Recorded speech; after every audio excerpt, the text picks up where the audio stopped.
হরি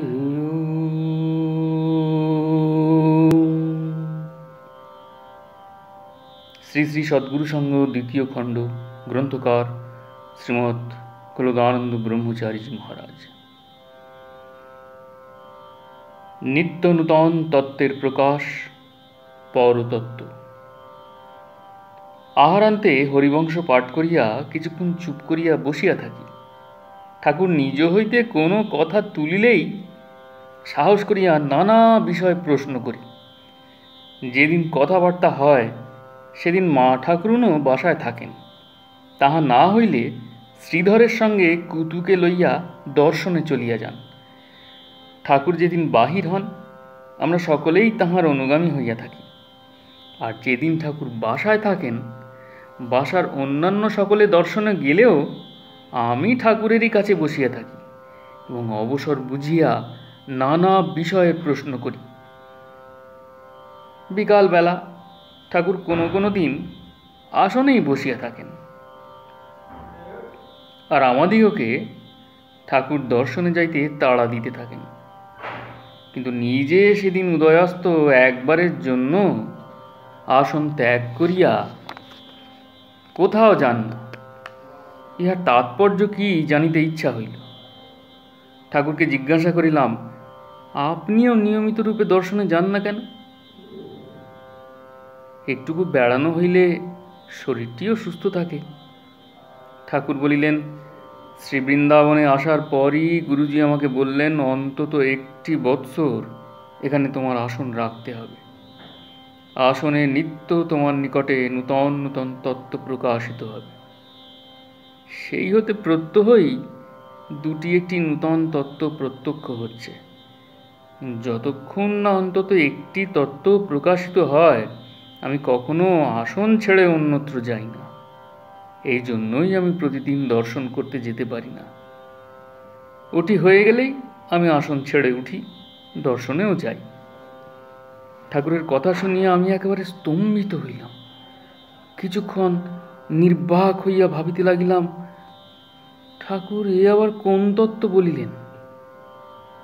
তীব্র বৈরাগ্য অবলম্বন করিয়া বহু যুগ যুগান্ত ব্যাপী অবিচ্ছেদ কঠোর সাধন ভজনে রক্ত মাংস অস্থি মজ্জার প্রলয় ঘটাইয়া প্রাচীনকালে ব্রাহ্মণগণ যে তত্ত্ব একটিমাত্র আয়ত্ত করিলেই ঋষি পদবাচ্য হইতেন, কয়েক ঘণ্টা আসনে উপবিষ্ট থাকিয়া ক্ষণে ক্ষণে হাসি গল্পের সময় অতিবাহিত করিয়াও এই ধর্মবিরোধী ঘোর কলিকালে সেই তত্ত্ব ঠাকুর প্রতিদিনই 2-1টি অনায়াসে লাভ করিতেছেন। এ কি অসম্ভব কথা!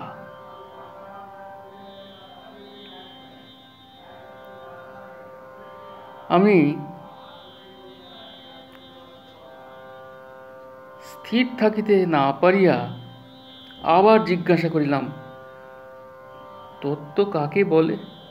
তত্ত্ব মোট কয়টি? কিরূপ সাধন করলে এইসব তত্ত্ব লাভ হয়? আমি মুখ খুলিতেই ঠাকুর আমার সমস্ত ভাব বুঝিয়া লইলেন। তাই মৃদু মৃদু হাসিয়া বলতে লাগিলেন, স্বয়ং ভগবানই তত্ত্ব। ভগবানের ভাবের কার্যের ও লীলার কি আর বিরাম আছে? তত্ত্ব অনন্ত। এই তত্ত্ব কি আর সাধনাদি করে লাভ করা যায়? লক্ষ লক্ষ জন্ম কঠোর সাধন ভজনে দেহপাত করলেও এসব তত্ত্বের একটি মাত্র কেহ জানতে পারে না। এসব তো আর সাধন সাপেক্ষ নয়, সাধনাতীত। একমাত্র ভগবানের কৃপাতেই এসব তত্ত্ব লাভ হয়। সাধনেতে করে লাভ করতে হলেই অসম্ভব। তাঁর কৃপায় মুহূর্তের মধ্যেই সবই হতে পারে। জীব মুক্ত হয়ে একমাত্র ভগবানের কৃপাই লীলাতত্ত্বে প্রবেশ করতে পারে। ইহাই পরতত্ত্ব। ঠাকুরের এসব কথা শুনিয়া ব্যাপারটি আমি বুঝিলাম। আর কোনো কথা না বলিয়া নাম করিতে লাগিলাম।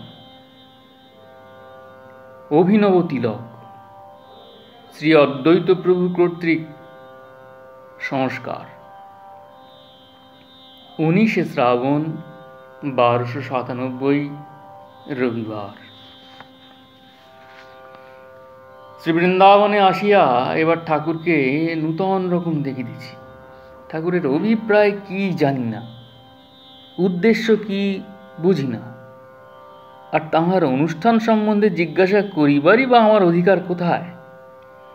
নিজ হইতে দয়া করিয়া ঠাকুর যখন মিলিয়া মিশিয়া আমাদের সঙ্গে কথাবার্তা বলেন, সুযোগ ঘটিলে তখনই মাত্র দু একটি বিষয় জিজ্ঞাসা করিয়া সন্দেহের মীমাংসা করিয়া লই। এতকাল ঠাকুরকে যেরূপ দেখিয়াছি, এখন আর তিনি সেরূপটি নাই। এখন তিনি অনায়াসে দেবমন্দিরে যাইয়া বিগ্রহ উদ্দেশ্যে সাষ্টাঙ্গ প্রণাম করেন, প্রস্তর মূর্তি বিগ্রহের সম্মুখে ধরা খাদ্য প্রসাদ জ্ঞানে ভোজন করেন, গলায় নানা প্রকারের মালা, আবার দ্বাদশাঙ্গে গোপীচন্দন দ্বারা তিলক ধারণ করিয়া থাকেন। সোজা কথায় বলিতে গেলে এখন তিনি সমস্ত বৈষ্ণব আচার্য অবলম্বন করিয়াছেন। এই সকল বিষয়ে সমস্ত কথা জিজ্ঞাসা করিতে ইচ্ছা হয়, কিন্তু সাহসে কুলায় না। যাই হোক, আজ আহারান্তে ঠাকুরকে জিজ্ঞাসা করিলাম, শ্রীবৃন্দাবনে বাস করলেই কি এরূপ তিলক ধারণ করতে হয়? আপনাকে আগে কখনো মালা তিলক ধারণ করতে দেখি নাই।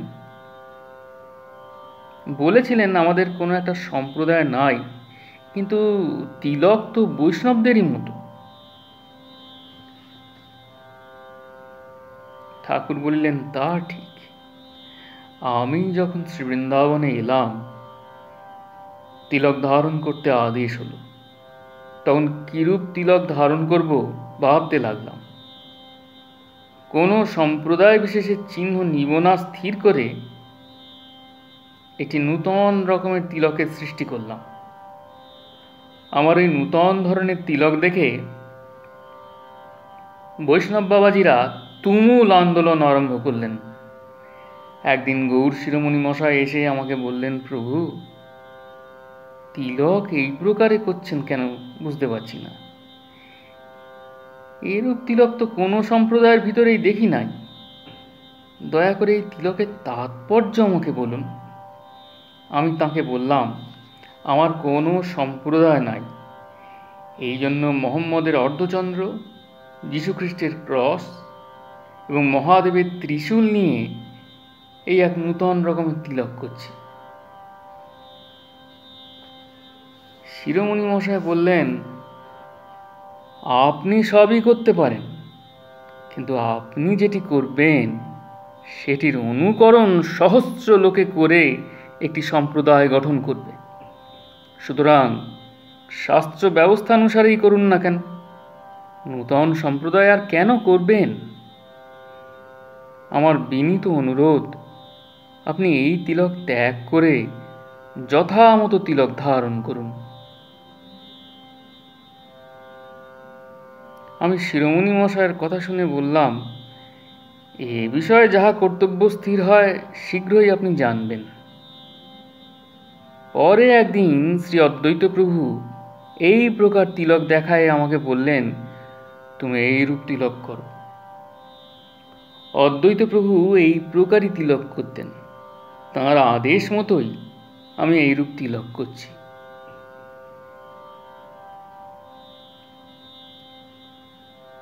শ্রীবৃন্দাবনে সাম্প্রদায়িক ভাব। আমি বলিলাম, শ্রীবৃন্দাবনে আপনি যখন এসে উপস্থিত হলেন, মালা তিলক না দেখে বাবাজিরা গোলমাল করতেন না? এদের ভাব দেখে মনে হয় সাম্প্রদায়িক গোঁড়ামি এদের মধ্যে খুব বেশি। অন্য ভেগধারী সাধুদেরও এরা আমল দেন না, সাধু বলেই গ্রাহ্য করেন না। কেহ মালা তিলক ধারণ না করলে তাকে অপবিত্র মনে করেন। আমি যতদিন না মাথা মুড়ায় টিকি রেখেছিলাম, আর যতদিন না মা ঠাকুরুন আমার গলায় এই কণ্ঠি বেঁধেছিলেন, ততদিন বৈষ্ণব বৈরাগীরা প্রসন্ন দৃষ্টিতে আমার দিকে তাকান নাই। এখন আমার এই ন্যাড়া মাথায় চৈতন ও গলার কণ্ঠি দেখে তারা বলেন, আহা, রূপের কি শোভাই হয়েছে, অঙ্গের কি জ্যোতি খুলেছে। আমি কিন্তু নিজের রূপ যখন একবার আয়নায় দেখি, পাল্টে দ্বিতীয়বার আর দেখতে ইচ্ছে হয় না। ন্যাড়া মাথায় চৈতন এতই কদর্য দেখায়। ঠাকুর আমার কথা শুনিয়া খুব হাসিলেন। পরে বলিতে লাগিলেন, এখানে ভেগ না নিলে বাস করাই শক্ত হয়ে পড়ে। আমার এই গৈরিক ত্যাগ করাবার জন্য ইহারা কত চেষ্টাই করেছেন, এমনকি গৌর শিরোমণি মশাইকে দিয়েও কত অনুরোধ করিয়েছেন। একদিন শিরোমণি মহাশয়ের সঙ্গে ভাগবত শুনতে গিয়েছিলাম। সকলে বসে ভাগবত শুনছি। একজন ময়লা ড্রেনের জলে খানিকটা গোবর গুলে উপর থেকে আমার মাথায় ফেলে দিলেন। পাশে শিরোমণি মশাই বসেছিলেন। জলগুলো সমস্ত তাঁরই মাথায় পড়ল। তিনি সব বুঝলেন। পরে আমাকে বললেন, দেখলেন প্রভু এদের কাণ্ড, চলুন আর স্থানে থাকতে নাই। এই বলে তিনি আমাকে নিয়ে চলে এলেন। বৈষ্ণব বেশ না দেখলে এখানে বাবাজিরা এরূপ সব ব্যবহার করেন। একথা শুনিয়া আমার মনে হইল, এতকাল যাবৎ ঠাকুর এখানে আসিয়াছেন, না জানি আরও কত সব অত্যাচার এ সময়ের মধ্যে ইহারা ঠাকুরের উপরে করিয়াছে। কথায় কথায় ঠাকুরের মুখে কখনো কখনো এসব কথা হঠাৎ বাহির হইয়া পড়ে।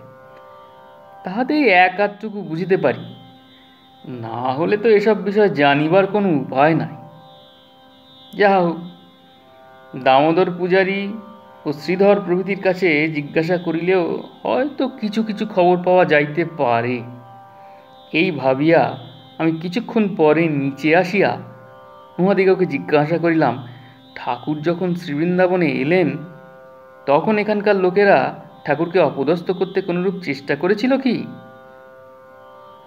উহারা আমাকে যেসব কথা বলিলেন শুনিয়া অবাক হইলাম। তন্মধ্যে একটি বিষয় মাত্র স্থলে লিখিয়া রাখিতেছি। ঘটনাটি এই,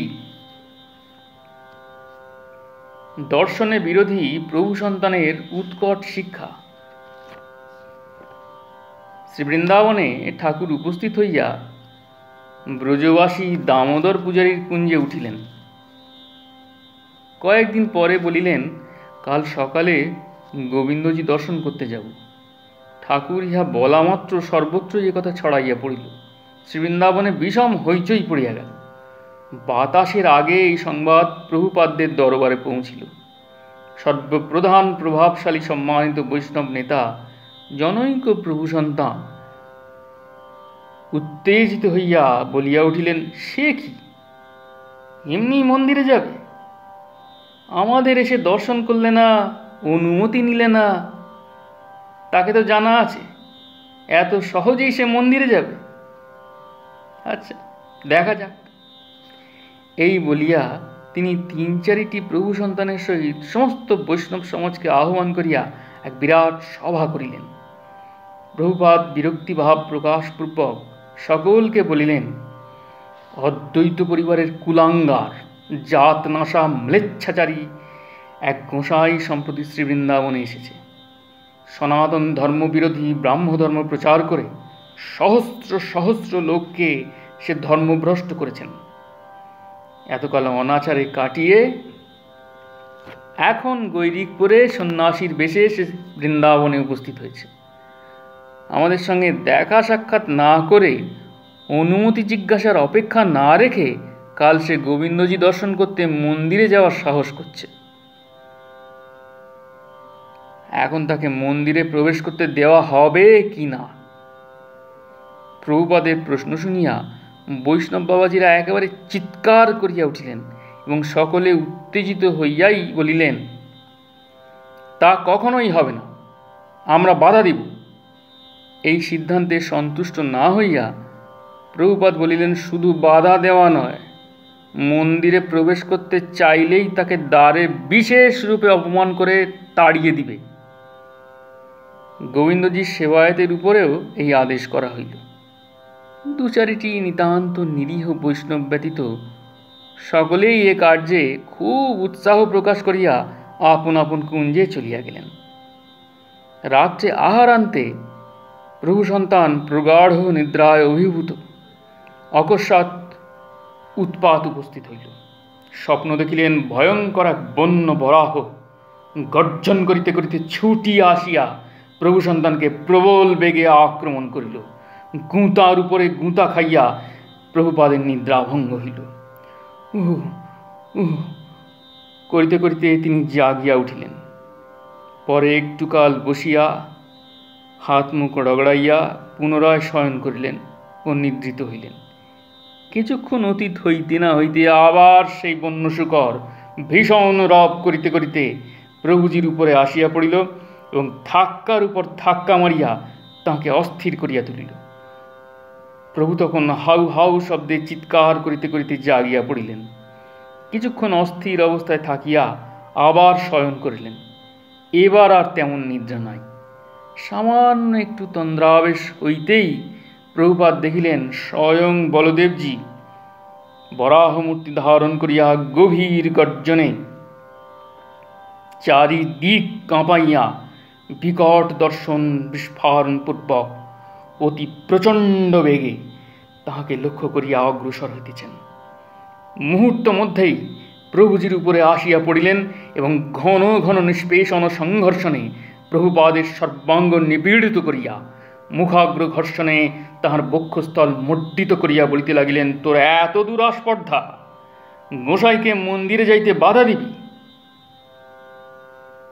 জানিস না তিনি কে? তাহাকে সামান্য ভেবেছিস? আজ তোকে শেষ করব। প্রভুজির তন্দ্রাবেশ ছুটিয়া গেল। সজ্ঞান চমকিত অবস্থায় তিনি বরাহদেবের মুহুর্মুহু গর্জন শুনিতে লাগিলেন। কঠোর মর্দনে তাহার সাহস রুদ্ধ হইয়া পড়িল। পার্শ্ব পরিবর্তনের সামর্থ্য লইল না। পরে তিনি চিৎকার করিতে করিতে উঠিয়া পড়িলেন এবং ধীরে ধীরে দম ছাড়িতে ছাড়িতে ক্রমে সুস্থ হইলেন। তখন তিনি ভাবিলেন, এখন কি করি?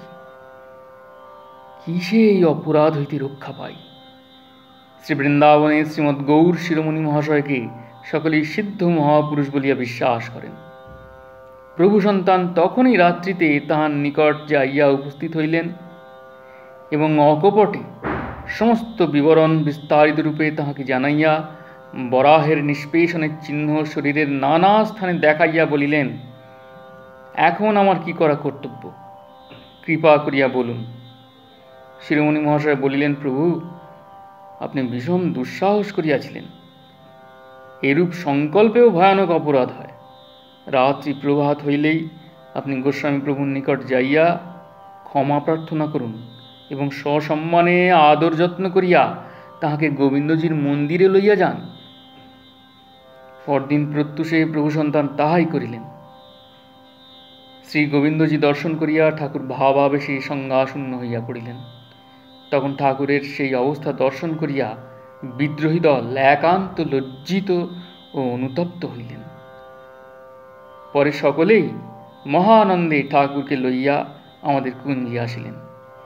এরূপ অসাধারণ কোনো ঘটনা না ঘটিলে এত অল্পকাল মধ্যে এ স্থানে ঠাকুরের এই প্রকার গৌরব ও এইরূপ প্রতিষ্ঠা অসম্ভব হইত মনে হয়।